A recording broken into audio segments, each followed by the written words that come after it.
अमरनाथ है, जहाँ पर ये श्रद्धालु इन नकली गुरुओं के भ्रमित किए हुए कल्याणार्थ जाते हैं। अमरनाथ के दर्शन कर लेंगे, हमारा मोक्ष हो जाएगा। अमरनाथ एक वो स्थान है, एक केवल यादगार है। ये यादगार इसलिए है कि कोई ये ना कहे कि पुराणों में लिखी हुई घटनाएं गलत हैं, उनके आज तक वो चिन्ह हैं। बस इतना सा काम है उसका। वहाँ जाने वाले व्यक्ति को वो लाभ नहीं हो सकता जो पार्वती को हुआ। अब ये वो मंत्र जो पार्वती जी को मिला, उसको दान करने वाला अधिकारी संत आप जी को कहीं भी मिल जावर कहीं नाम दे दे, आपके लिए वो स्थान अमरनाथ है जहाँ से आपने वो अमर मंत्र प्राप्त हुआ। उस स्थान का फिर कोई लिंक नहीं रहता। याद जरूर रहेगी कि भगवान मेरे भाग उस स्थान पर उदय हुए थे, मुझे ये मंत्र मिला। इतनी तो श्रद्धा उस स्थान की रहती है, लेकिन उस स्थान का अन्य के लिए कोई योगदान नहीं है। आपके हृदय में वो जगह रहेगी कि मुझे मंत्र कहाँ मिला, कहाँ रजा हुई थी। इस दास को भी पता है मुझे मेरे ऊपर कहाँ रजा हुई थी। नजफगढ़ के अंदर एक छोटा सा आश्रम था गुरु जी का, और वहाँ नाम मिला था मुझे। अब मेरे लिए वो नजफगढ़ का वो स्थान, वो कमरा जहाँ मुझे हाल में नाम मिला था, वो है मेरा अमरनाथ। लेकिन उससे हमारा कोई लिंक नहीं। उस स्थान से याद जरूर रहेगा कि वहाँ रजा हुई थी मालिक की। अब वहाँ मैंने झाँक के भी ना देखा गुरु जी के जाने के बाद। तो अब मंत्र है जो न दे रखा था, उस मंत्र से लाभ होगा। और ये भ्रमित करे हुए भोली आत्मा वहाँ जाते हैं, इसे बूढ़े कठिन रास्तों से गुजरते हुए, क्योंकि आत्मा को परमात्मा की चाह है या उसके बिना रह नहीं सकती। जब से उससे बिछड़ी है उसी दिन से उसकी आवश्यकता इसको महसूस होगी। और यहाँ वो है नहीं, वो सुख नहीं जिसकी ये खोज कर रही है। और वो सुख मिलेगा कैसे, वो खुद बताने आए कि ऐसे साधना करोगे तो उस सुख में स्थान पर चले जाओगे जो सुख सागर है।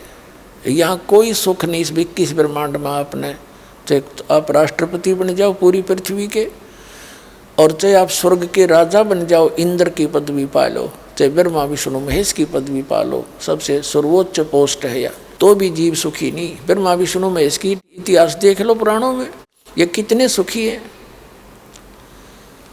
खुद भगवान विष्णु जी स्वीकार करते हैं श्री देवी पुराण में कि मैं अधिकतर समय तप करता रहता हूँ, बैटरी चार्ज करता है, सिद्धियाँ प्राप्त करता है, और फिर राक्षसों के साथ लड़ता हूँ, उनको मारता हूँ।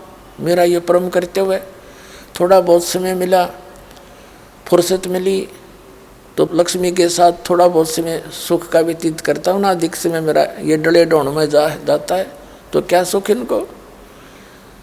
इतिहास देख लो इनके क्या क्या हाल हुए। जैसे भगवान शंकर के साथ वो भस्मागिरी दुश्मन बन गया, उसी की पूजा करके ले लिया वो भस्म कंडा। और भी बहुत से इतिहास हैं इनके। जैसे भगवान विष्णु जी को श्राप दे दिया नारद जी ने कि तू मेरे की तरह एक पत्नी की, अपनी पत्नी के योग में एक जीवन दुख पावेगा। अब वो सारा काम हो गया उसके साथ। अब क्या हुआ, श्री रामचंद्र रूप में जन्म हुआ विष्णु जी का, और सारा जीवन डले ढोके गया। पत्नी कहीं, आप कहीं, सारा जीवन मिलन नहीं हुआ। एक ब्याह होते ही वनवास हुआ, वनवास से अपहरण हो गया। 10-12 वर्ष उसके रावण की कैद में रही।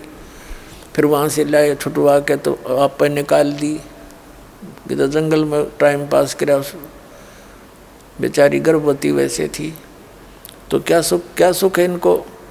फिर श्री कृष्ण रूप में जन्मे, उनका जीवन देख लो। मामा दुश्मन जरासिंह लठ लेकर आ गया, कभी शिशुपाल मारना आवे, हाहाकार मची रही। आखिर में इस स्थान छोड़ कर, मथुरा को छोड़ कर भगवान द्वारका जाना पड़ा कि मूर्खा गेला किस के माथा मारूं। और ये हमने कहे तो मथुरा में जाओ, वृंदावन में धक्के खाओ, मोक्ष हो जाएगा। भगवान तो उसको छोड़ कर चले गए थे द्वारका में, वहाँ तो रहे बहुत कम थे। अब द्वारका का नामो निशान मिटवा दिया। परमात्मा ने दया करी ना, ये वहाँ भी धक्के खुआओ परमात्मा की आत्माओं को, वहाँ कुछ अस्तित्व नहीं छोड़ा। और फिर भी एक आधा जा है वहाँ माथा टेकने। तो पुण्यात्मा ये मंदिर तो बाद में बनाए, भगवान कृष्ण की अस्थि इकट्ठी करके उसको ऊपर बना रखा है द्वारका का मंदिर। अब पुण्यात्मा इस अध्यात्म ज्ञान से हमारा अंधेरा हटेगा अज्ञान का। अब हम अपने उस रास्ते पर चलेंगे। कबीर साहब कहते हैं, पीछे लग गया जाऊं था मैं लोक वेद के साथ, रास्ते में सतगुरु मिले है दीपक दे दिया हाथ।